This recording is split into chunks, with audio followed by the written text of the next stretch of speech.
Reproduce, यानी कि यहाँ पे एक टर्म आ रहा है जिसका नाम है रिप्रोडक्शन। रिप्रोडक्शन का मतलब क्या है, सबसे पहले ये जान लेते हैं।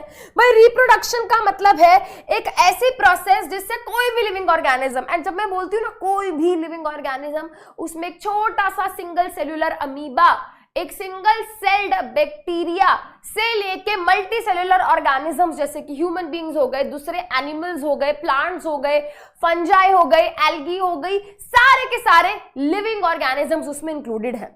तो रिप्रोडक्शन एक ऐसी प्रोसेस जिससे कोई भी लिविंग ऑर्गेनिज्म अपने जैसा एक और नया इंडिविजुअल बना दे, या एक से ज्यादा भी हो सकता है। तो उस प्रोसेस को हम बोलते हैं, क्या बोलते हैं भाई, उस प्रोसेस को हम बोलते हैं रिप्रोडक्शन, राइट। तो ये टर्म आपने बहुत सुना होगा, है ना। री क्या होता है, री मतलब दोबारा से हम बोलते हैं ना यार रीप्ले कर दो, रीयूज कर दो, है ना। तो ये री जो है एक्चुअली दोबारा से, प्रोडक्शन मतलब बनाना। तो जब कोई लिविंग ऑर्गेनिज्म अपने जैसा एक और नया इंडिविजुअल बनाता है, उस प्रोसेस को हम बोलते हैं रिप्रोडक्शन। एंड इस रिप्रोडक्शन की बात करें तो रिप्रोडक्शन जो होता है वो कोई लाइफ प्रोसेस नहीं होता। पहली बात, लाइफ प्रोसेस वो प्रोसेस होती है जो हमको जिंदा रखने में मदद करती है। बहुत ही सिंपल भाषा में मैंने बोली ये बात, है ना।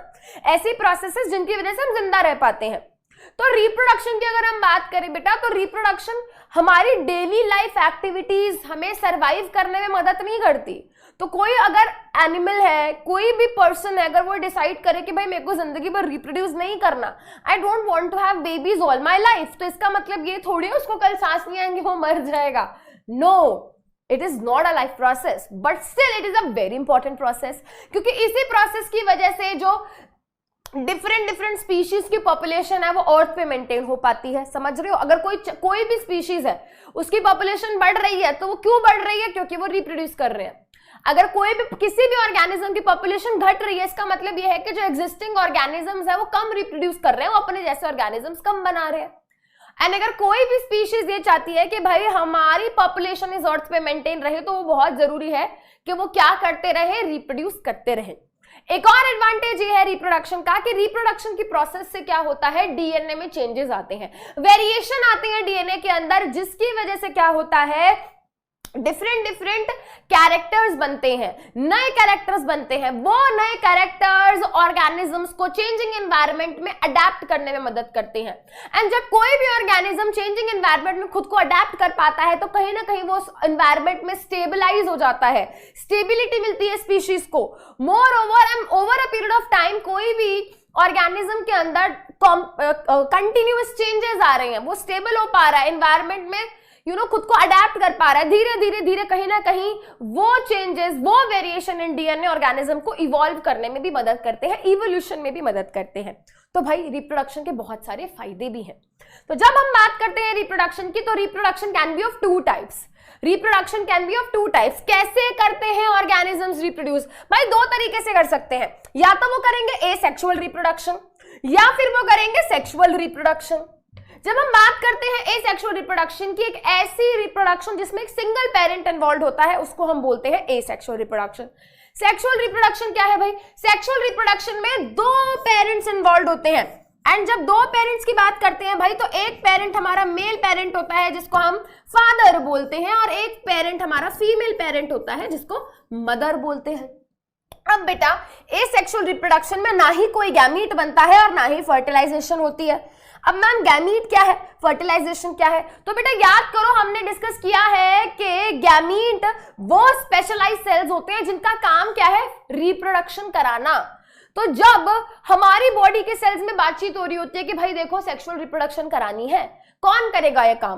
तो दूर से भाग के आते हैं हमारे गैमीट सेल्स, कहते हैं मैं एक्सपर्ट हूं, मुझे आता है, मैं कर सकता हूं, मेरे को आता है, मैं प्रॉपर एक्सपर्ट हूं इस काम का। तो एक्चुअली में गैमीट, जिनको हम सेक्स सेल्स भी बोलते हैं, जर्म सेल्स भी बोलते हैं, ये वो वाले स्पेशलाइज्ड सेल्स होते हैं जिनका काम क्या है, जिनका काम सिर्फ और सिर्फ रिप्रोडक्शन कराना है।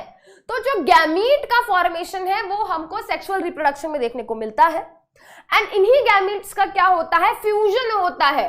There is a fusion of male gamete and female gamete, जिसको हम बोलते हैं फर्टिलाइजेशन। तो फर्टिलाइजेशन की प्रोसेस हमको देखने को मिलती है सेक्सुअल रिप्रोडक्शन में। बट जब हम बात करते हैं एसेक्सुअल रिप्रोडक्शन की, तो एसेक्सुअल रिप्रोडक्शन में ना ही कोई गैमीट बनता है, यानी कि अगर मैं मेल की बात करूं तो मेल बॉडी के अंदर जो गैमीट बनता है उसको हम बोलते हैं स्पर्म सेल। फीमेल बॉडी के अंदर जो गैमीट बनता है उसको हम बोलते हैं ओवम या एग सेल। तो भाई सेक्सुअल रिप्रोडक्शन में स्पर्म एंड एग की फॉर्मेशन होती है, इन दोनों की फ्यूजन भी होती है, जिसको हम बोलते हैं फर्टिलाइजेशन। बट अगर हम बात करें एसेक्सुअल रिप्रोडक्शन की, तो एसेक्सुअल रिप्रोडक्शन में ना ही कोई स्पर्म बनता है, ना ही कोई एग बनता है, और ना ही उनकी फ्यूजन होती है। No gamete formation and no fertilisation. Asexual reproduction की अगर हम बात करें तो जो भी इंडिविजुअल्स इसमें बनते हैं उनको हम बोलते हैं ऑफस्प्रिंग्स। जो नई जनरेशन के इंडिविजुअल्स बने, जो पेरेंट में रिप्रोड्यूस करके जो नए इंडिविजुअल्स बनाए, बहुत ही सिंपल भाषा में जो नए बच्चे बने, है ना। बट हम अमीबा का बच्चा ये तो नहीं बोलेंगे, बैक्टीरिया का बच्चा ये तो नहीं बोलेंगे, तो हम बोल देते हैं ऑफस्प्रिंग्स। तो ऑफस्प्रिंग्स जो बनते हैं बेटा वो जेनेटिकली क्या होते हैं, एक दूसरे से सिमिलर होते हैं। बट सेक्सुअल रिप्रोडक्शन में बेटा जो ऑफस्प्रिंग्स बनते हैं वो जेनेटिकली बिल्कुल एक दूसरे से सेम नहीं होते, दे आर नॉट सिमिलर। तो ये तो क्या है भाई, डिफरेंस है किसमें, एसेक्सुअल रिप्रोडक्शन में एंड सेक्सुअल रिप्रोडक्शन में। नाउ आपके दिमाग में भी ये क्वेश्चन आ रहा होगा, मैम कौन से ऑर्गेनिजम्स शो करते हैं एसेक्सुअल रिप्रोडक्शन एंड कौन से ऑर्गेनिजम्स शो करते हैं सेक्सुअल रिप्रोडक्शन। सो देखते हैं बेटा यहाँ पे one by one. Asexual reproduction जो होती है वो दिखाते हैं वो ऑर्गेनिजम्स जो थोड़े लोअर ऑर्गेनिजम्स है। लोअर ऑर्गेनिज्म जैसे कि सिंगल सेल ऑर्गेनिजम्स हो गए, और अगर मल्टी सेल्यूलर भी है तो बहुत कॉम्प्लेक्स बॉडी नहीं होती उनकी, बहुत ही सिंपल बॉडी स्ट्रक्चर वाले ऑर्गेनिजम्स एसेक्सुअल रिप्रोडक्शन दिखाते हैं।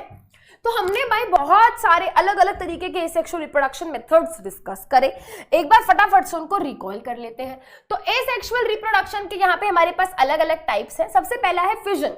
फिजन में क्या होता है, जो पेरेंट सेल होता है वो क्या होता है, वो दो सेल्स में या दो से ज्यादा सेल्स में डिवाइड हो जाता है, स्प्लिट हो जाता है, टूट जाता है। So this is fission.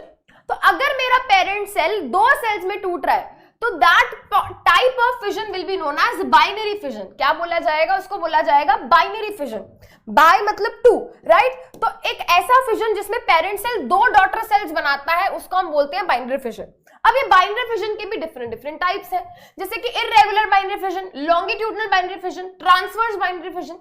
Irregular binary fission में क्या होता है, जो हमारा पेरेंट सेल है वो किसी भी रैंडम प्लेन में टूट जाता है। मतलब ये कि अगर मैं यहाँ पे अमीबा की बात करूं, लेटस से मैंने यहाँ पे क्या बनाया, मैंने यहाँ पे अमीबा बना दिया, ये मैंने इसका न्यूक्लियस बना दिया। नाउ ये क्या करेगा बेटा, दो डॉटर सेल्स में डिवाइड होगा। अब दो डॉटर सेल्स में जब ये डिवाइड होगा तो ये क्या ऐसे टूट रहा है, ये ऐसे टूट रहा है, ऐसे ऐसे, ये किसी भी रैंडम प्लेन में डिवाइड हो सकता है, कुछ भी फिक्स्ड नहीं है। So such type of irregular binary fission is known as, such type of binary fission is known as irregular binary fission। और ये हमको कहाँ देखने को मिलता है, we can observe this type of irregular binary fission in amoeba। ये हम अमीबा के अंदर ऑब्जर्व कर सकते हैं। When we talk about longitudinal binary fission, longitudinal binary fission देखने को मिलता है हमको एक ऑर्गेनिज्म में जिसका नाम है लिशमानिया। लिशमानिया भी अमीबा की तरह एक सिंगल सेल ऑर्गेनिज्म होता है, एंड इसके बॉडी के सरफेस के ऊपर इस तरीके से फ्लैजिला पाया जाता है जिसकी मदद से ये मूव करता है। लिशमानिया क्या करता है, जब ये बाइनरी फिजन करता है तो इसका एक फिक्स्ड प्लेन है, इसको पहले से ही पता है कि भाई मुझे इस प्लेन में, लॉन्गिट्यूडनल प्लेन में क्या करना है, ब्रेक होना है, मुझे इस प्लेन में डिवाइड होना है। ये ऐसे नहीं होएगा, ऐसे नहीं होएगा, ऐसे नहीं होएगा, ये हमेशा अपने लॉन्गिट्यूडनल प्लेन में, लेंथ में क्या होगा, हमेशा डिवाइड होगा। तो इस टाइप की बाइनरी फिजन को हम बोलते हैं लॉन्गिट्यूडनल बाइनरी फिजन। एंड जब ये डिवाइड होगा तो हमको मिलेंगे दो डॉटर सेल्स मिलेंगे, तो हुई ना बाइनरी फिजन। तो इस तरीके की बाइनरी फिजन हमको कहां देखने को मिलती है, ये हमको देखने को मिलती है लिशमानिया के अंदर। एक और बात बहुत ध्यान से सुनेंगे, लिशमानिया जो है वो क्या है भाई, लिशमानिया एक तरीके का प्रोटोजोआ है, एंड इससे एक डिजीज होती है जिसका नाम होता है काला अजार। क्या नाम है भाई डिजीज का, डिजीज का नाम है काला अजार, ब्लैक फीवर। ठीक है, चलिए जी। उसके बाद ट्रांसवर्स बाइनरी फिजन है, दो ये हमारे कोर्स में नहीं है, ठीक है, बट यहाँ पे बात कर रहे हैं टाइप्स की, तो एक बार देख लेते हैं। बहुत सिंपल, ये हमको देखने को मिलता है पैरामीशियम के अंदर। बिल्कुल जूते जैसा ना, जूते के अंदर जो पतावा डाला जाता है वैसी सी शेप होती है इसकी, ठीक है। एंड ये जो होता है बेटा, जब हम इसकी बात करते हैं, है ना, ऐसे बनाऊंगी तो तुमको बेटर तरीके से समझ आएगा, है ना, इस तरीके से होता है। एंड ये हमेशा ये अपने ट्रांसवर्स प्लेन में इस तरीके से हॉरिजॉन्टली डिवाइड करता है, ये कभी लेंथ में डिवाइड नहीं करता, नो, ये हमेशा इस तरीके से क्या होता है, ट्रांसवर्सली डिवाइड होता है एंड 2 डॉटर सेल्स बना देता है। तो इस तरीके की बाइनरी फिजन को हम बोलते हैं ट्रांसवर्स बाइनरी फिजन। क्या बोलते हैं, ट्रांसवर्स बाइनरी फिजन। एंड सभी बाइनरी फिजन के अंदर एक चीज कॉमन है कि आखिरी में क्या होता है, हमको 2 डॉटर सेल्स मिल जाते हैं एंड वो डॉटर सेल्स किस प्लेन में डिवाइड होने पे मिल रहे हैं, उसके बेसिस पे इसका डिवीजन हुआ है। Irregular longitudinal paramecium, sorry transverse, irregular amoeba के अंदर, लॉन्गिट्यूडनल लिशमानिया के अंदर एंड ये पैरामीशियम के अंदर। फिजन का एक और टाइप है जिसको हम बोलते हैं मल्टीपल फिजन। बाइनरी फिजन में क्या था, 2 डॉटर सेल्स बन रहे थे। मल्टीपल फिजन में क्या होगा, बहुत सारे डॉटर सेल्स बनेंगे, यानी कि पेरेंट सेल बार बार डिवाइड करेगा और एक बारी में बहुत सारे डॉटर सेल्स बनाएगा, इसीलिए इसको बोल देते हैं मल्टीपल फिजन। मल्टीपल फिजन हमको देखने को मिलता है किसके अंदर, मल्टीपल फिजन हमको देखने को मिलता है प्लाज्मोडियम के अंदर। प्लाज्मोडियम क्या है, प्लाज्मोडियम भी एक तरीके का प्रोटोजोआ है जो कि हमें बीमारी कॉज करता है, जिसको हम बोलते हैं मलेरिया। मलेरियल पैरासाइट इसको बोला जाता है। एंड जब हमको मलेरिया होता है तो ये प्लाज्मोडियम हमारी बॉडी के अंदर जाता है, हमारे लिवर सेल्स को, रेड ब्लड सेल्स को इन्फेक्ट करता है एंड वहां पे जाके रिप्रोड्यूस करता है, मल्टीप्लाई करता है हमारे लिवर सेल्स में जाके, और ये मल्टीपल फिजन करके अपने नंबर को इंक्रीज करता है। Then we have budding. Budding हमको देखने को मिल जाती है किसके अंदर, we can observe the process of budding in yeast, जो कि क्या है, एक तरीके का यूनिसेलुलर फंजाई है। यह हमको देखने को मिल जाता है हाइड्रा के अंदर। अगर हम देखें बेटा तो बडिंग के अंदर होता क्या है, बडिंग के अंदर देखो बेटा, जो ऑर्गेनिज्म होता है उसकी बॉडी के ऊपर इस तरीके से एक छोटी सी आउटग्रोथ डेवलप होती है जिसको हम बोलते हैं बड। एंड धीरे धीरे आउटग्रोथ प्रॉपरली क्या हो जाती है, मैच्योर हो जाती है एंड पूरा का पूरा अपना पेरेंट जैसा एक ऑर्गेनिज्म बन जाता है। एंड फाइनली ये बड क्या होती है, अपनी पेरेंट बॉडी से डिटैच हो जाती है, रिमूव हो जाती है एंड ये जाके फिर अपनी जिंदगी जीता है as a new whole individual, right. देखो बेटा, ये बाइनरी फिजन हो गया, एक पेरेंट सेल धीरे धीरे धीरे धीरे बाद में क्या हुआ, 2 डॉटर सेल्स बना लिए। यहाँ पे देखो बेटा मल्टीपल फिजन हुआ, कितने सारे डॉटर सेल्स बन गए। बडिंग हमने यहाँ देख लिया। अब देखते हैं यहाँ पे किसके बारे में, अब देखते हैं यहाँ पे स्पोर फॉर्मेशन के बारे में। जब हम स्पोर फॉर्मेशन के बारे में बात करते हैं तो स्पोर फॉर्मेशन जनरली हमको फंजाई के अंदर देखने को मिलता है। फंजाई जैसे कि अगर हम बात करें किसकी, स्पोर बनते हैं हमारे किसके अंदर, राइजोपस के अंदर, जिसको हम बोलते हैं ब्रेड मोल्ड। ब्रेड मोल्ड के अलावा और भी बहुत सारे फंजाई जो हैं वो क्या करते हैं, स्पोर फॉर्मेशन के थ्रू रिप्रोड्यूस करते हैं। ब्रेड मोल्ड को हम राइजोपस भी बोलते हैं।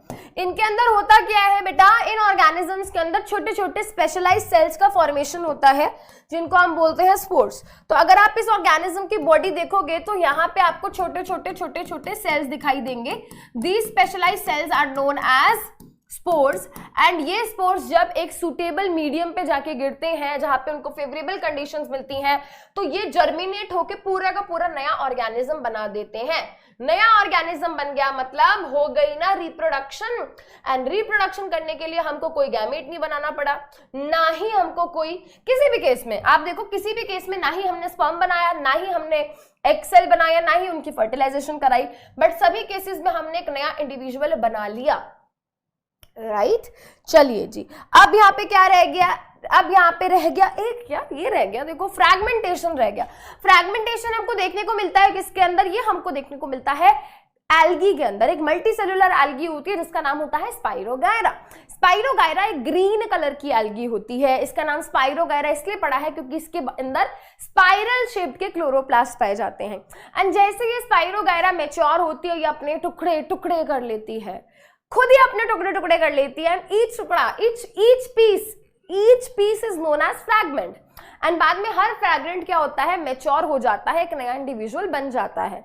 So this is the fragmentation. ये क्या है, ये है फ्रैगमेंटेशन। फ्रैगमेंटेशन हमको कहां देखने को मिलती है, फ्रैगमेंटेशन हमको देखने को मिलती है स्पाइरोगायरा के अंदर।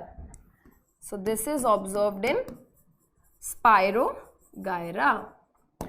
ठीक है, regeneration, regeneration mode of asexual reproduction तो नहीं है। एक्चुअली में रीजनरेशन कोई भी ऑर्गेनिज्म रिप्रोड्यूस करने के लिए नहीं करता है। कोई भी ऑर्गेनिज्म जो रीजनरेशन करता है वो एक्चुअली में अपने किसी ना किसी लॉस्ट बॉडी पार्ट को रीगेन करने के लिए करता है। जैसे कि आपने देखा होगा, आपने सुना होगा कि जो लिजर्ड्स होती हैं, होम लिजर्ड्स जो होती हैं बेटा, उनकी अगर टेल टूट जाए, ठीक है, कोई खा जाए उसको, तो वो उसको रीगेन करके रीग्रो कर लेते हैं। तो बेसिकली वो क्या है, उनकी एक एबिलिटी है, एक कैपेसिटी है अपने लॉस्ट बॉडी पार्ट को गेन करने की। ऐसी ही एबिलिटी एंड कैपेसिटी बहुत सारे दूसरे ऑर्गेनिजम्स के पास भी है, जैसे कि स्टारफिश, अगर उसका एक आर्म ब्रेक हो जाए, टूट जाए, तो वो उसको रीग्रो कर लेती है, रीगेन कर लेती है। बट कुछ चतुर ऑर्गेनिजम्स है, कुछ चतुर क्या है, एनिमल्स है, जो कि क्या करते हैं, लॉस्ट बॉडी पार्ट को गेन करते करते करते करते करते पूरा ऑर्गेनिज्म ही बना देते हैं, राइट। तो सम ऑर्गेनिज्म, जैसे कि हम प्लेनेरिया की बात करें, अगर उसकी बॉडी को हम क्या कर दें, पीसेस में काट दें, तो each piece is going to regenerate its lost body part. But lost body part को रीगेन करते करते करते वो पूरे को पूरा एक नया ऑर्गेनिज्म ही बन जाता है। समझ गए? चलो जी, तो रीजनरेशन हमको देखने को मिलती है किसके अंदर, regeneration we can observe in animals, जैसे कि प्लेनेरिया। प्लेनेरिया वैसे सेक्सुअली भी रिप्रोड्यूस कर लेता है, उसके अंदर स्पर्म्स भी बनते हैं, एग्स भी बनते हैं, बट ये जो रीजनरेशन है वो तब देखने को मिलती है जब उसकी बॉडी के पीसेस कट जाए। वो खुद से नहीं कट करता अपने आप को, समझ रहे हो? ठीक है जी, अब हम देखते हैं वेजिटेटिव प्रोपगेशन। थोड़ी बहुत प्लांट्स की बातें भी हो जाए। अब प्लांट्स के अंदर भी एसेक्सुअल रिप्रोडक्शन देखने को मिलती है। जब प्लांट्स एसेक्सुअल रिप्रोडक्शन करते हैं तो हम बात करते हैं वहां पे वेजिटेटिव प्रोपगेशन की। वेजिटेटिव प्रोपगेशन क्या है? एक ऐसे प्रोसेस जिसमें प्लांट्स क्या करें, अपने वेजिटेटिव पार्ट्स के थ्रू नया ऑर्गेनिज्म या नया प्लांट बनाए। अब वेजिटेटिव पार्ट्स क्या होते हैं मैम? देखो भाई, प्लांट के अंदर दो तरीके के पार्ट्स होते हैं, एक होते हैं रिप्रोडक्टिव पार्ट और एक होते हैं वेजिटेटिव पार्ट। रिप्रोडक्टिव पार्ट वो पार्ट्स होते हैं जिनका काम है सेक्सुअल रिप्रोडक्शन कराना, यानी कि जो सेक्सुअल रिप्रोडक्शन की प्रोसेस में इन्वॉल्व है उनको हम बोलते हैं रिप्रोडक्टिव पार्ट। यानी कि हम बात कर रहे हैं फ्लावर की। अब फ्लावर के अलावा जो बाकी पार्ट्स बचे जिनका काम रिप्रोडक्शन कराना नहीं होता, जैसे कि रूट, जिसका काम क्या है, पानी को एब्जॉर्ब करना सॉइल से। जैसे कि स्टेम, उसका काम क्या है भाई, जो भी पानी रूट्स ने एब्जॉर्ब करे उनको ट्रांसपोर्ट करना, प्लांट को सपोर्ट देना। और क्या होता है, लीव्स, लीव्स का काम क्या है, लीव्स का काम है फोटोसिंथेसिस करना। इनका एक्चुअल काम ये है, इनका एक्चुअल काम रिप्रोडक्शन करना नहीं है। बट कभी कभी ये कहते हैं कि चलो भाई कर लेते हैं, थोड़ा फ्री बैठे हैं, थोड़ी रिप्रोडक्शन करा देते हैं, ठीक है। एंड जब ये क्या करते हैं, वेजिटेटिव प्रोपगेशन करते हैं, तो स्टेम, रूट, लीव्स कई बार क्या करते हैं, नए प्लांट की फॉर्मेशन में मदद कर देते हैं। एंड जब लीफ, स्टेम, रूट, याद रखेंगे बेटा, ये तीन चीजें याद रखेंगे। मैंने क्या बोला, मैंने बोला leaf, stem and root. Leaf, stem and root. जब प्लांट के ये वाले वेजिटेटिव पार्ट्स की मदद से नया प्लांट ग्रो होने लगे तो हम बोलते हैं वेजिटेटिव प्रोपगेशन। एंड जब ये वाले पार्ट्स की मदद से नया प्लांट ग्रो होने लगता है तो ना ही कोई स्पर्म बनता, ना ही कोई एग बनता, ना ही कोई फर्टिलाइजेशन होती, तो मैं बोलूंगी ना कि एसेक्सुअल रिप्रोडक्शन हो गई। अब हमको दो तरीके से वेजिटेटिव प्रोपगेशन देखने को मिल जाती है। एक है हमारे पास नेचुरल वेजिटेटिव प्रोपगेशन और एक है आर्टिफिशियल वेजिटेटिव प्रोपगेशन। क्या डिफरेंस है? नेचुरल मतलब जो नेचर में हमको देखने को मिल रही है, नेचुरली होती है, हमको कुछ नहीं करना उसमें।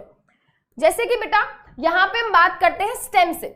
आप घर पे पोटैटो लाओ, आलू है ना, सबके घर में होता है आलू के चालू, है ना। तो भाई आप देखो, जब हम पोटैटो की बात करते हैं, पोटैटो एक तरीके की अंडरग्राउंड स्टेम होती है, उसको हम बोलते हैं स्टेम ट्यूबर। तो आप अपने घर में बेटा एक आलू को छोड़ दो थोड़े दिन के लिए, है ना, उसको थोड़ा बहुत मॉइस्चर वगैरह दो, लाइट वगैरह दो, तो आप देखोगे उसमें से एक पौधा निकलने लगेगा। तो यहाँ पे क्या हुआ, जो पोटैटो है, पोटैटो एक्चुअली एक अंडरग्राउंड स्टेम होती है, उसमें से एक नया प्लांट निकलना शुरू हो गया। नया प्लांट निकला तो रिप्रोडक्शन किसकी मदद से निकला? स्टेम की मदद से निकला। एंड जब स्टेम इन्वॉल्व हो तो वेजिटेटिव प्रोपगेशन तो हुआ ना। तो वैसे ही बेटा पोटैटो, अनियन में हम देखते हैं स्टेम की मदद से नया प्लांट निकल जाता है। अगर हम बात करें स्वीट पोटैटो की, गुआवा की, यहाँ पे रूट्स की मदद से नया प्लांट निकल जाता है। And very very very important question पूछे जाने के बहुत ज्यादा हाई चांस कि भाई लीव से वेजिटेटिव प्रोपगेशन कहाँ देखने को मिलती है? तो हमारा एक प्लांट होता है जिसको हम बोलते हैं ब्रायोफाइलम, पत्थर चट्टा बोलते हैं इसको हिंदी में।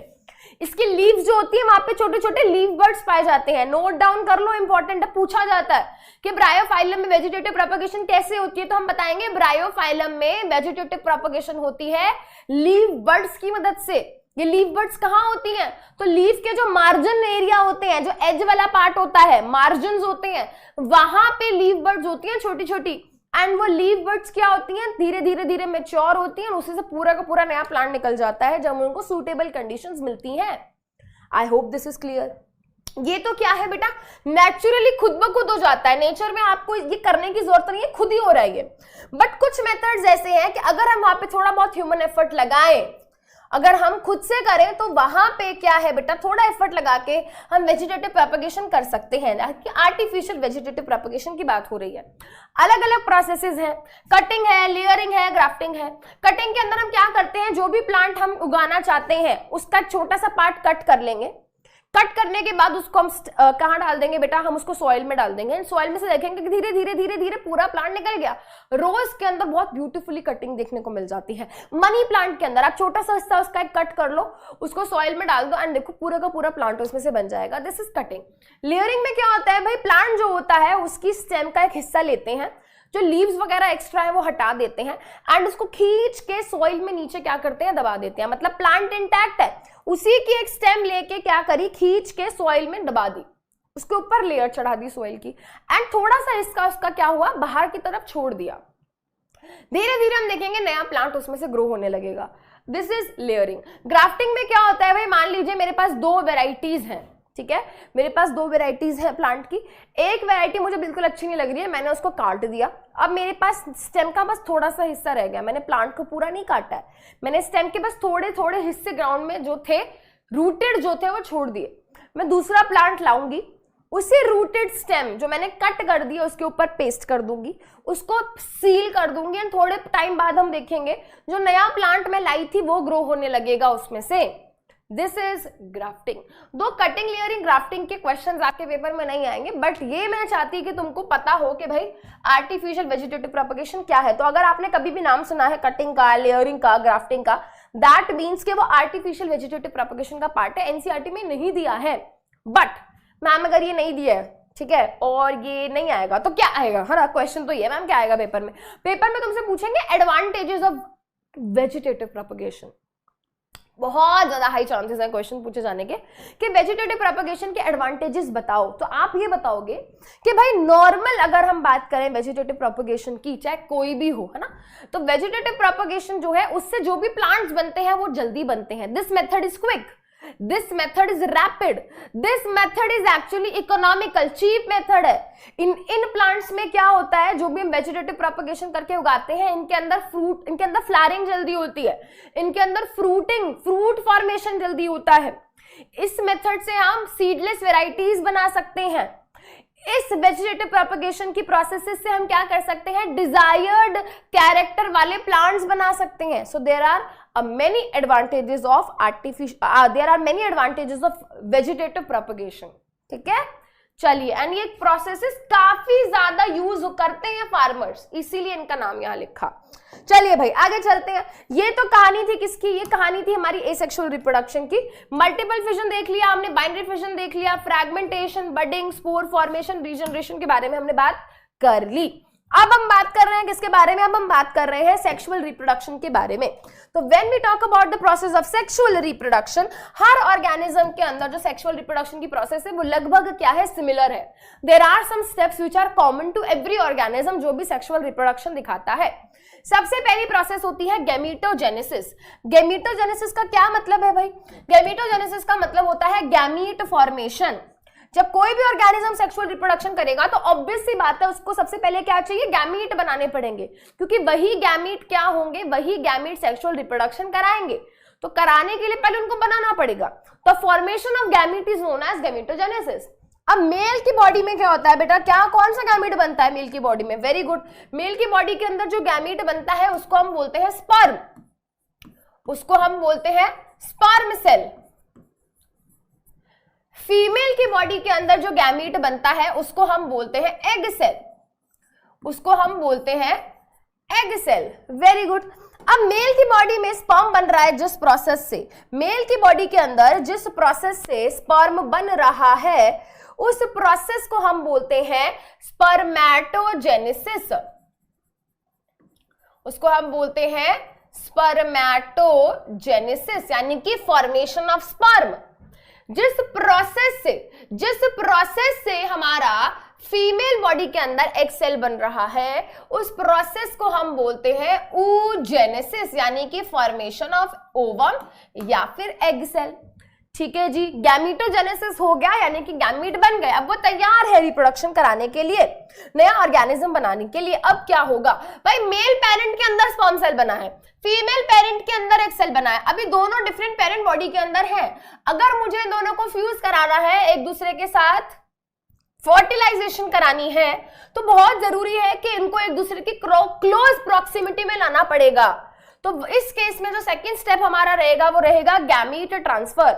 जो गैमीट होते हैं उनको ट्रांसफर किया जाता है कहां पे, एक दूसरे के पास। तो जनरली देखा जाता है कि गैमीट जो ट्रांसफर होता है उसमें मैक्सिमम है ना, मैक्स टू मैक्सिमम हमेशा देखा गया है कि जो स्पर्म सेल होता है वही क्या है, मूव करता है एग सेल की तरफ। इसीलिए यहाँ पे बेटा याद रखेंगे कि जो स्पर्म सेल होते हैं, अगर मैं ह्यूमंस की बात करूं या फिर प्लांट्स की बात भी करूं, तो वहां पे जो स्पर्म सेल्स होते हैं वो मोटाइल होते हैं, दे कैन मूव, बट जो एग सेल्स होते हैं दे कैन नॉट मूव। तो बेटा गैमीट ट्रांसफर होके वही जाएगा ना जो मूव कर सकता है। तो स्पर्म सेल जो होता है वो फीमेल बॉडी तक पहुंचता है, इसको हम बोलते हैं गैमीट ट्रांसफर। प्लांट्स के केस में क्या होता है, पॉलिनेशन के थ्रू पहुंचता है, पॉलन ग्रेन के अंदर हमारा फीमेल गैमीट होता है, वो ट्रांसफर हो जाता है, फीमेल बॉडी तक पहुंच जाता है। अभी हम आगे देखेंगे। एंड जब हम ह्यूमन बॉडी की बात करते हैं तो ह्यूमंस के केस में भी जो मेल बॉडी के अंदर स्पर्म सेल्स होते हैं वो ड्यूरिंग द प्रोसेस ऑफ कॉप्युलेशन, जिसको हम सेक्सुअल इंटरकोर्स बोलते हैं, उसके दौरान स्पर्म सेल्स जो होते हैं फीमेल बॉडी के अंदर इंसर्ट किए जाते हैं।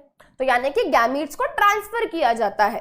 अब जब गैमीट्स एक दूसरे की क्रॉस प्रॉक्सिमिटी में आ गए तो फिर होगी द प्रोसेस ऑफ फर्टिलाइजेशन।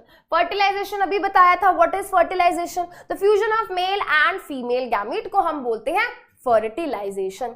अब देखो बेटा ये क्या हो रहा है, ये फर्टिलाइजेशन हो रही है, ये यहाँ पे दिस इज फर्टिलाइजेशन।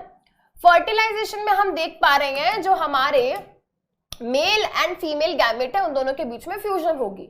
जब इन दोनों के बीच में फ्यूजन होगी तो सबसे पहली चीज बनेगी वो क्या होगी, वो होगा एक single cell, that will be a single cell जिसको हम बोलते हैं जाइगोट। जस्ट आफ्टर द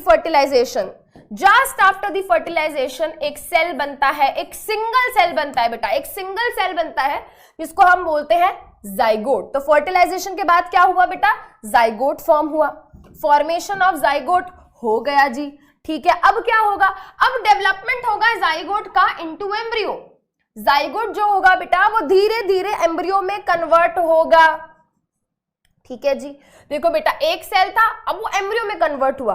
ठीक है, अब ये डेवलपमेंट हुई कैसे, ये एक सिंगल सेल है, ये एक सिंगल सेल डिवाइड होगा अपने जैसे, एक डिवाइड होके 1 से 2, 2 से 4, 4 से 8, 8 से 16, 16 से 32, 64, 128, 256 करते करते करते करते करते क्या होगा बेटा, हजारों सेल बन गए, हजारों सेल से लाखों सेल बन गए, करोड़ों सेल्स बन गए, टिश्यूज बन गए, ऑर्गन्स बन गए, करते करते पूरा ऑर्गेनिज्म बन गया।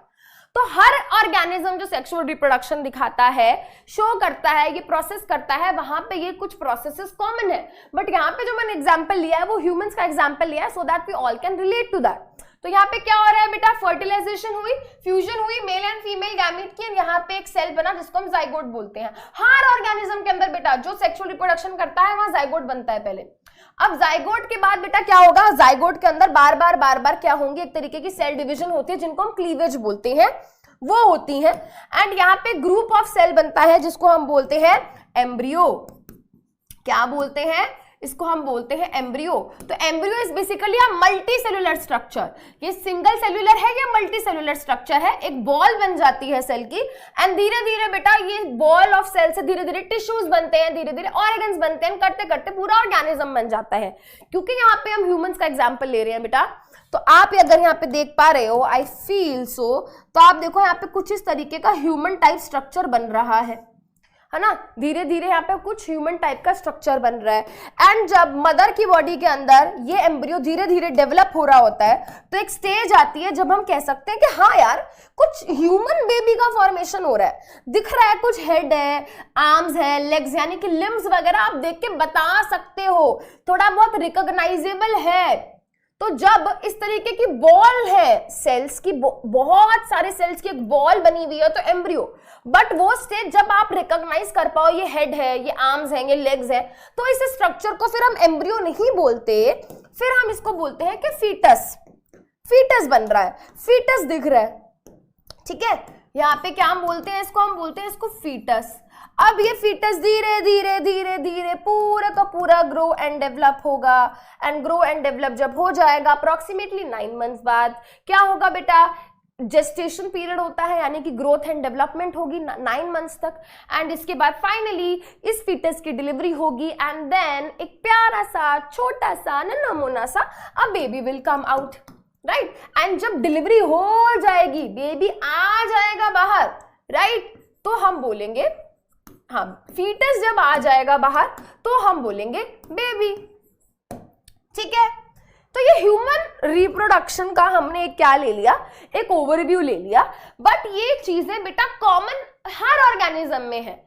हर ऑर्गेनिज्म जो सेक्सुअल रिप्रोडक्शन करता है सबसे पहले वो गैमीट बनाता है, गैमीट्स को फिर ट्रांसफर करता है। गैमीट ट्रांसफर होने पे दोनों गैमीट एक दूसरे के पास आ जाते हैं, फिर वो एक दूसरे के साथ फ्यूज होते हैं। फ्यूज होने पे हम उसको फर्टिलाइजेशन बोलते हैं।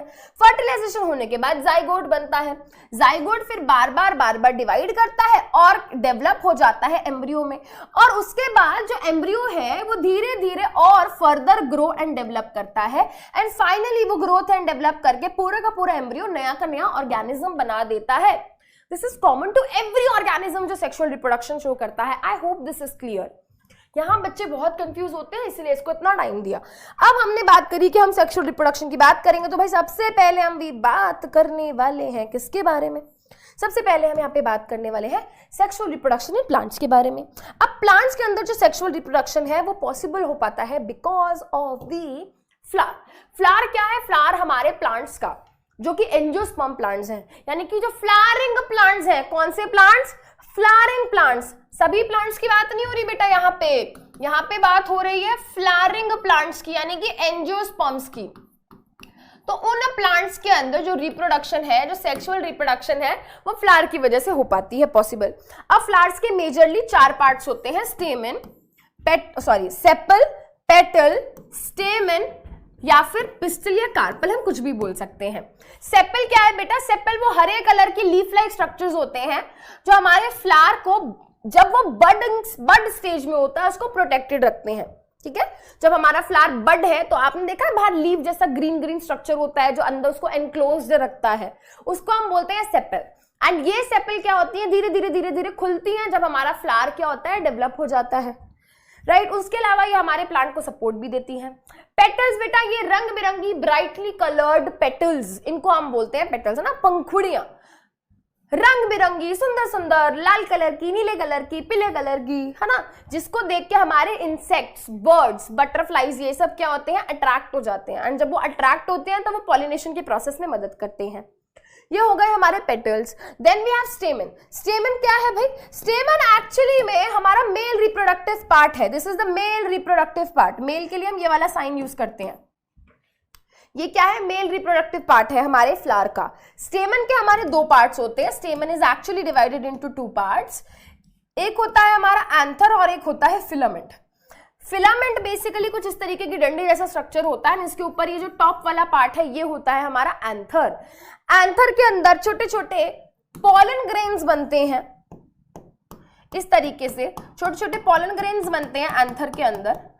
एंड एंथर के अंदर ये जो पॉलन ग्रेन्स बनते हैं, इन्हीं के अंदर क्या होता है, इन्हीं के अंदर होता है हमारा मेल गैमेट। हमारे फ्लावर के अंदर पिस्टल या कार्पल भी पाए जाते हैं।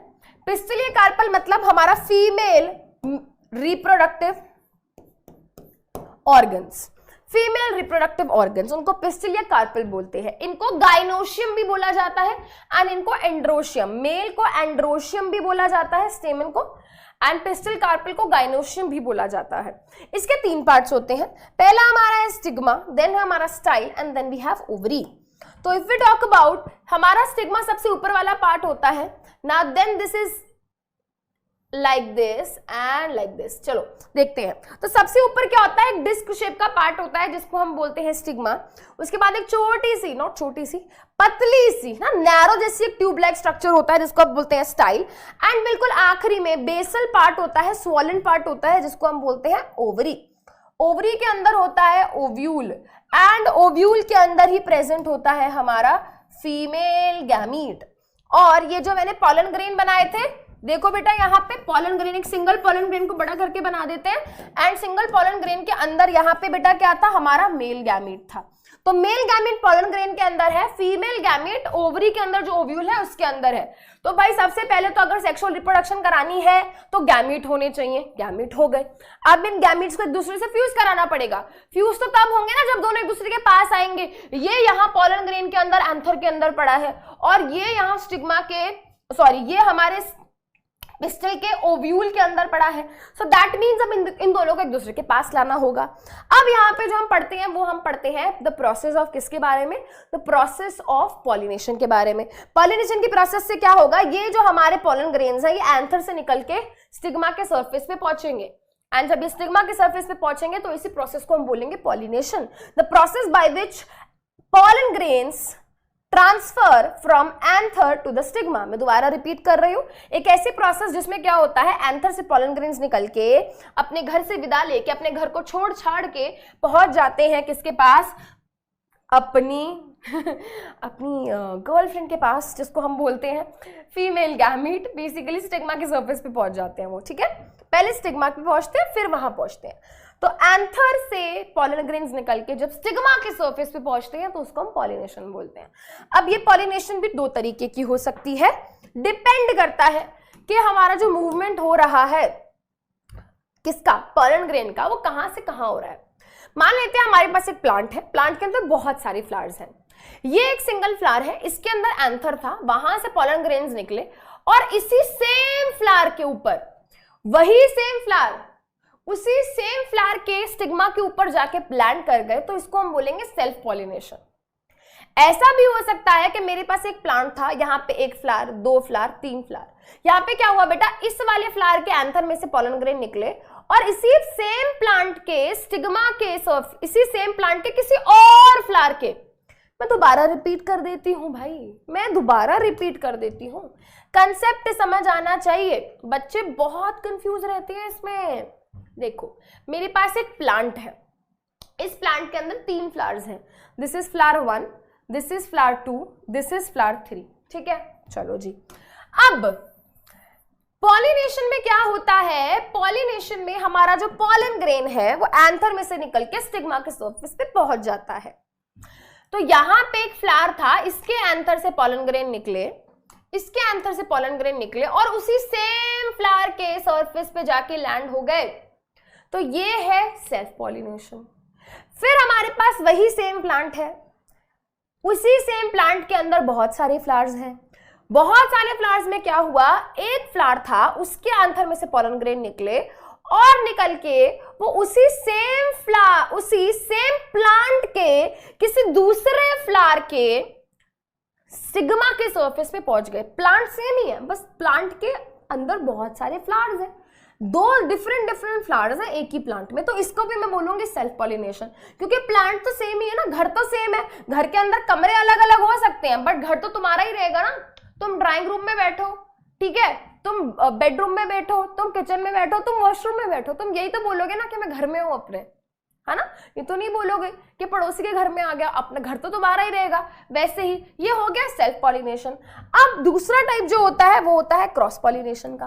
क्रॉस पॉलिनेशन में क्या है भाई, एक प्लांट है दूसरा प्लांट है, दोनों प्लांट सेम स्पीशीज के हैं, ये रोज का है तो ये भी रोज का है, ये मैरीगोल्ड तो ये भी मैरीगोल्ड, ये सनफ्लावर तो ये भी सनफ्लावर, समझ रहे हो, ठीक है। अब होता क्या है भाई कि दो डिफरेंट प्लांट्स हैं एंड यहां से क्या हुआ, यहां से पॉलन ग्रेन्स निकले और इसके सरफेस पे, इस प्लांट के एक फ्लावर के स्टिग्मा के सरफेस पे पहुंच गए, तो इसको हम बोलेंगे cross pollination. This is cross pollination.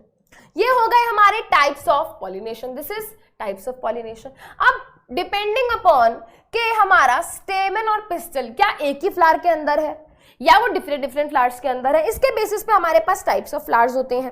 अगर हम बात करें there are 2 types of flowers, अगर मेरे फ्लावर के अंदर स्टेमन और पिस्टल दोनों एक साथ प्रेजेंट है, अगर फ्लावर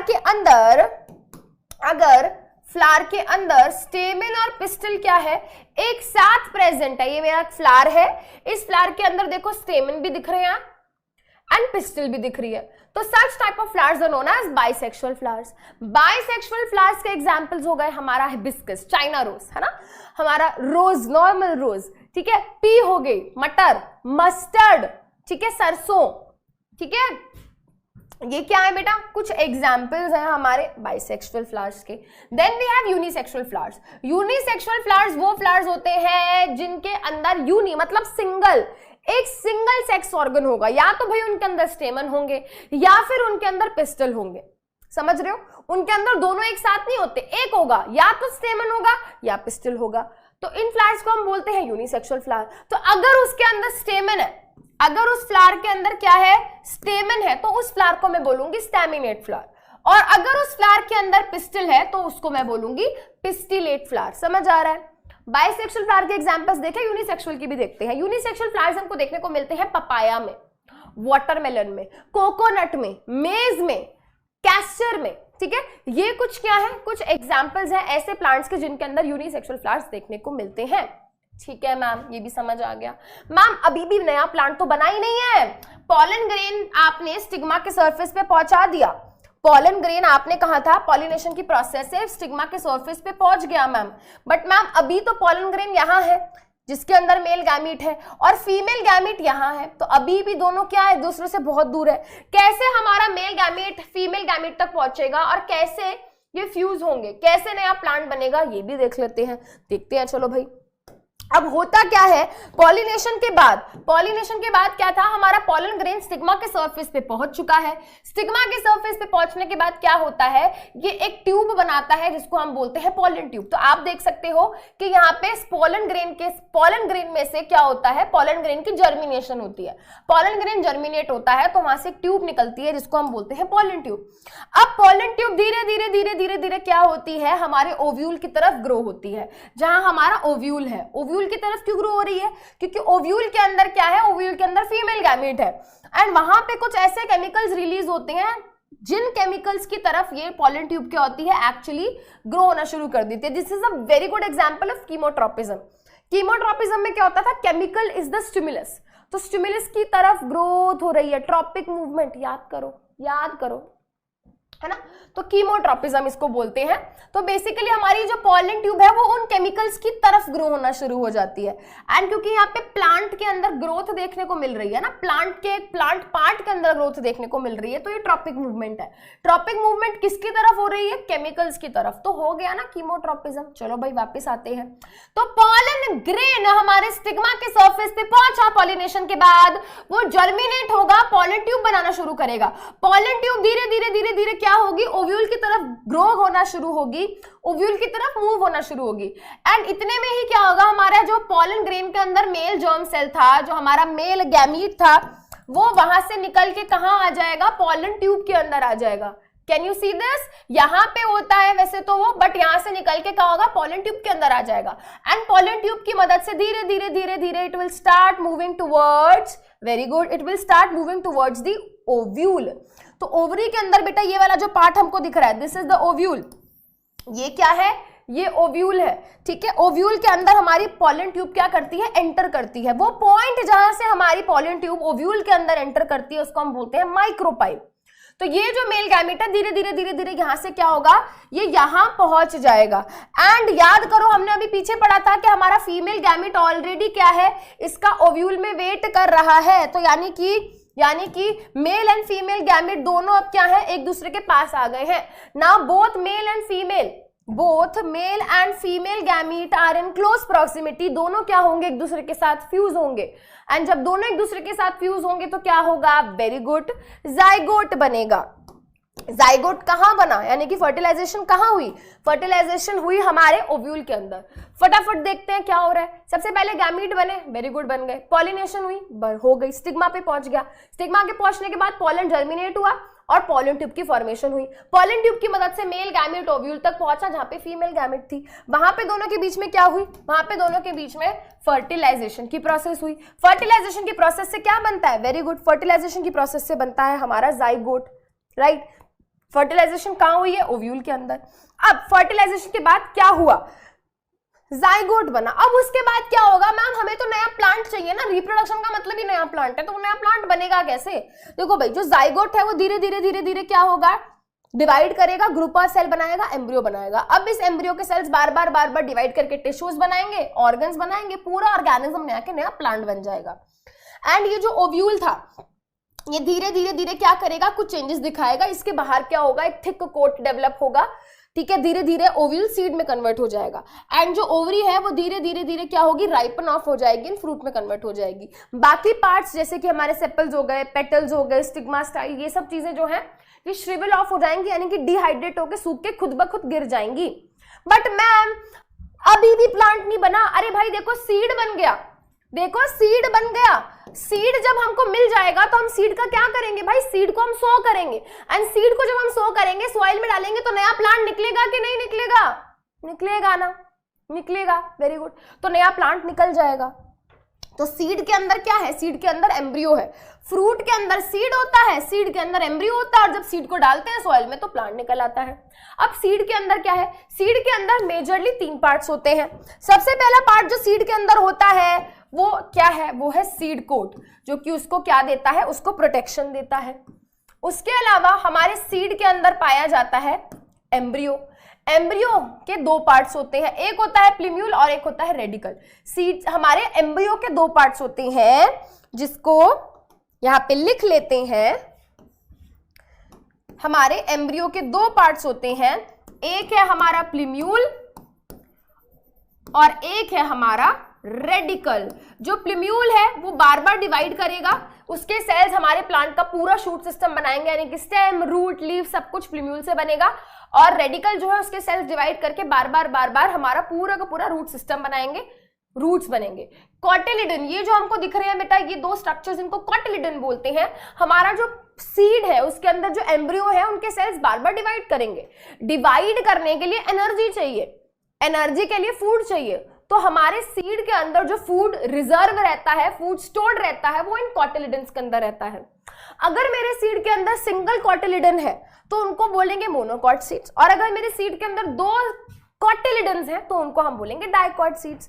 मोनोकॉट सीड्स पाए जाते हैं व्हीट के अंदर, राइस के अंदर, बैम्बू के अंदर, शुगर केन के अंदर, अनियन के अंदर, लिली के अंदर, है ना। ग्रासेस वाले जो प्लांट्स होंगे जैसे कि कॉर्न हो गया, मक्का, मेज, राइट। डाइकॉट सीड्स होते हैं हमारा राजमा, हमारा चना, ग्राम, एप्पल, मैंगो, बीन्स, पी, ये सब क्या है, डाइकॉट सीड्स के एग्जांपल्स हैं। अब पढ़ते हैं बेटा यहाँ पे हम क्या, हम पढ़ते हैं यहाँ पे हमारा human reproductive system. Human reproductive system में बेटा हम समझ चुके हैं जो मेजर चीज है वो ये है कि भाई मेल बॉडी में स्पर्म सेल बनता है, फीमेल बॉडी में एग सेल बनता है, ठीक है। दोनों के बीच में फर्टिलाइजेशन होती है, फर्टिलाइजेशन होने के बाद जाइगोट बनता है, फिर एम्ब्रियो बनता है, फिर फीटस बनता है, एंड इसकी ग्रोथ एंड डेवलपमेंट चलती है, एंड फाइनली बेबी की डिलीवरी हो जाती है। अब कौन सा पार्ट इसमें क्या इन्वॉल्वमेंट दिखाता है, सबसे पहले बेटा देख लो, ये बहुत इंपॉर्टेंट डायग्राम है, पेपर में आने के चांसेस बहुत हाई है।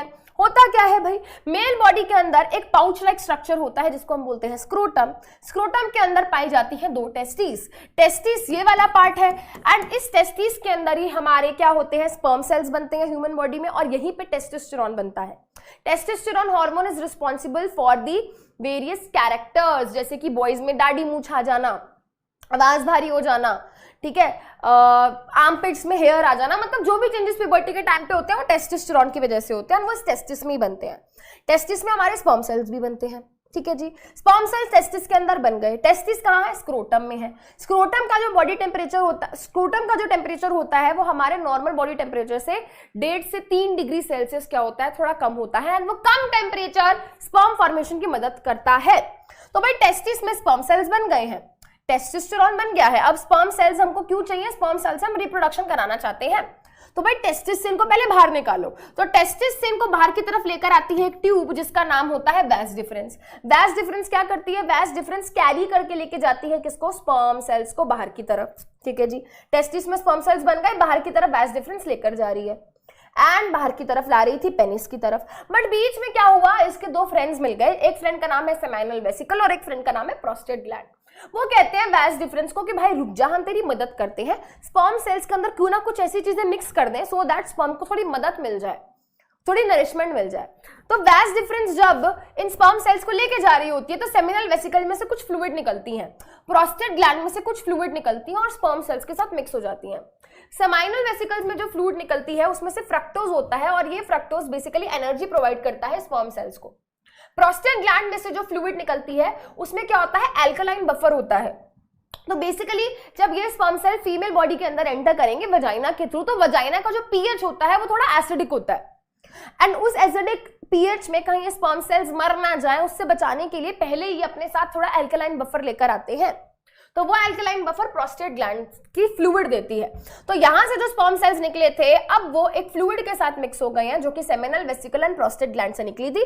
एक और ग्लैंड होता है जिसका नाम होता है बल्बो यूरेथ्रल ग्लैंड, जिसको हम कॉपर्स ग्लैंड भी बोलते हैं। वो हमारा एनसीईआरटी में नहीं दिया है तो हम इतना डिटेल में यहाँ नहीं जाएंगे, बैच में मैंने डिस्कस किया है। तो यहाँ पे बेटा वो सब फ्लूइड मिक्स हो जाती है एंड फ्लूइड जो बनती है उसको हम बोलते हैं सीमेन। तो यहाँ पे एक ट्यूब होती है जिसको हम बोलते हैं यूरेथ्रा। ये वही यूरेथ्रा है जिसकी मदद से यूरिन बाहर निकलता है। यही ट्यूब यूरेथ्रा स्पर्म्स को भी बाहर क्या करती है, रिलीज करने में मदद करती है। ये यूरेथ्रा जो होती है मेल्स के केस में पेनिस के थ्रू क्या होती है, सराउंडेड होती है, यानी कि पेनिस के अंदर ये यूरेथ्रा नाम की ट्यूब होती है। तो स्पर्म सेल्स बेटा वैस डिफरेंस की मदद से क्या आते हैं, यूरेथ्रा के पास आ जाते हैं।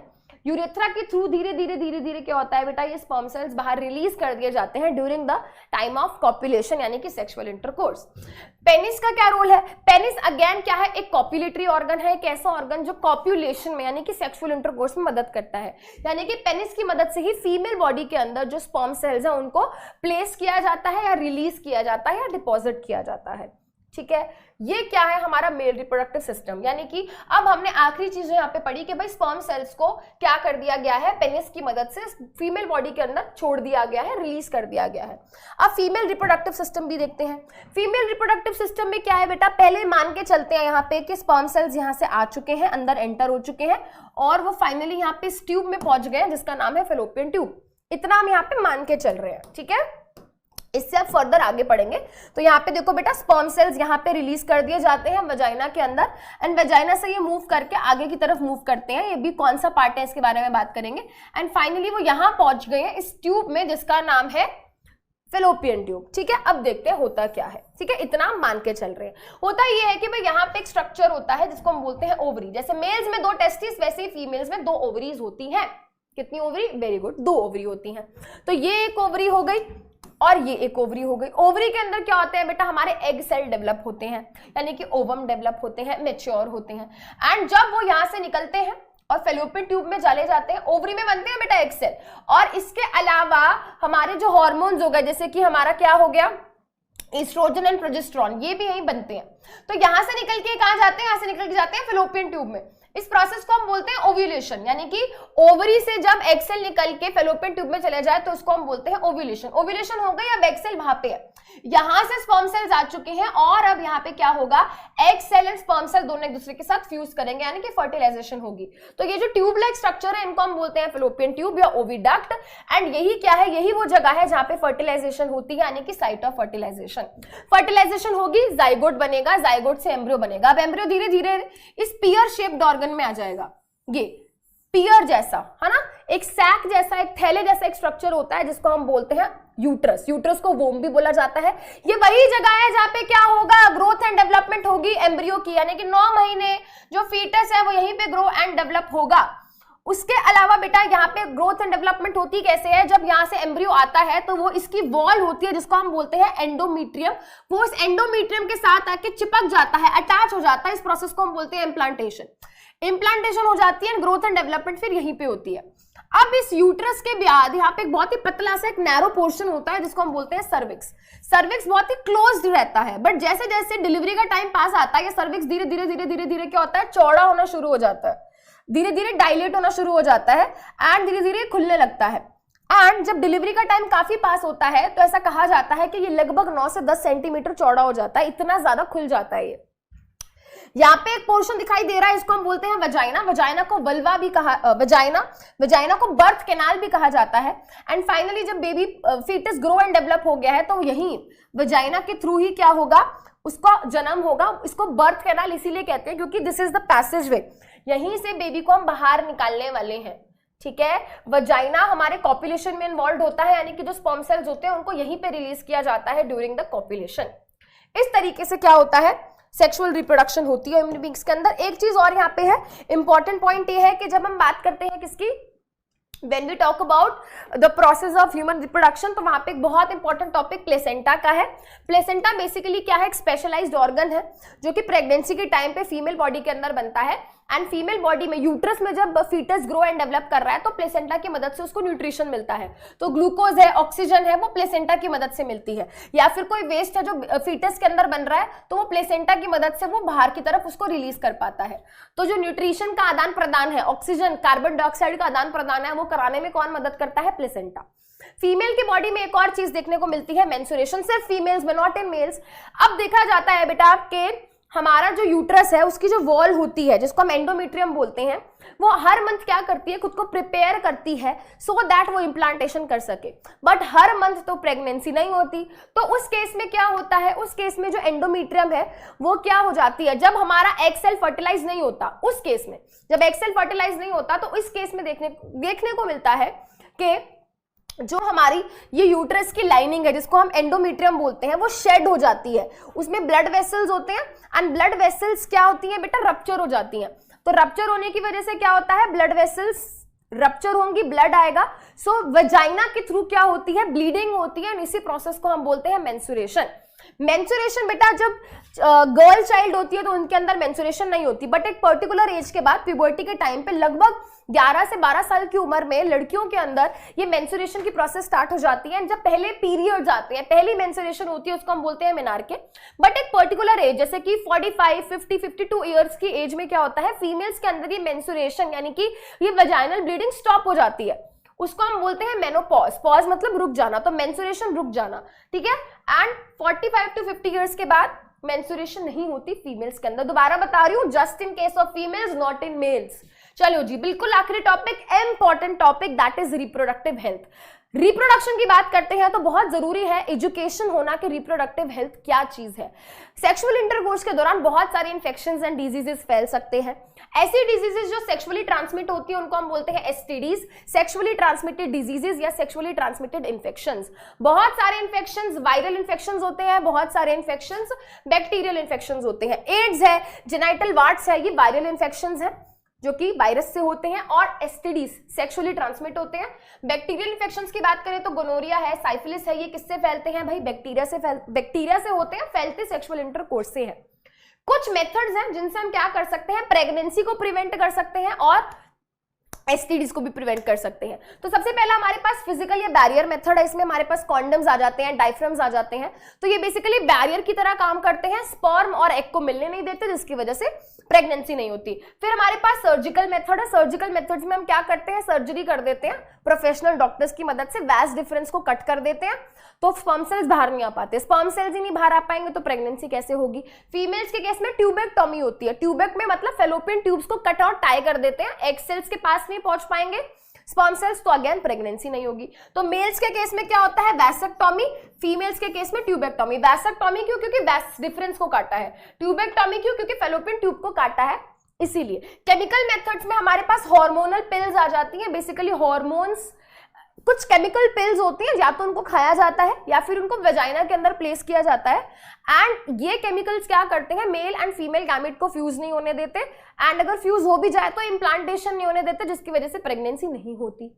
आखिरी में we have IUCDs, intra uterine contraceptive device, copper T. छोटा सा क्या होता है, टी शेप का डिवाइस होता है, फीमेल बॉडी के यूट्रस के अंदर इंसर्ट किया जाता है, धीरे धीरे धीरे कॉपर आयंस रिलीज करता है क्योंकि वो कॉपर से बना होता है। तो copper ions basically sperm cells को मार देते हैं या फिर वो स्पर्म सेल्स को धीरे धीरे डैमेज कर देते हैं। तो स्पर्म सेल्स बेचारे फीमेल गैमेट को फर्टिलाइज नहीं कर पाते, फर्टिलाइजेशन नहीं होगी तो प्रेगनेंसी नहीं होगी। अब यहां पे सिर्फ और सिर्फ जो हमारे फिजिकल या बैरियर मेथड्स हैं जैसे कि कॉन्डम्स, ये क्या कर सकते हैं, प्रेगनेंसी को और एसटीडीज को दोनों को क्या कर सकते हैं, प्रिवेंट कर सकते हैं। सर्जिकल मेथड, केमिकल मेथड और आईयूसीडी से हम प्रेगनेंसी को तो प्रिवेंट कर पाएंगे बट ये एसटीडीज से नहीं बचाते, ये आपको याद रखना है एंड सब कुछ याद रखना है जो आज हमने पढ़ा है। आई होप आपको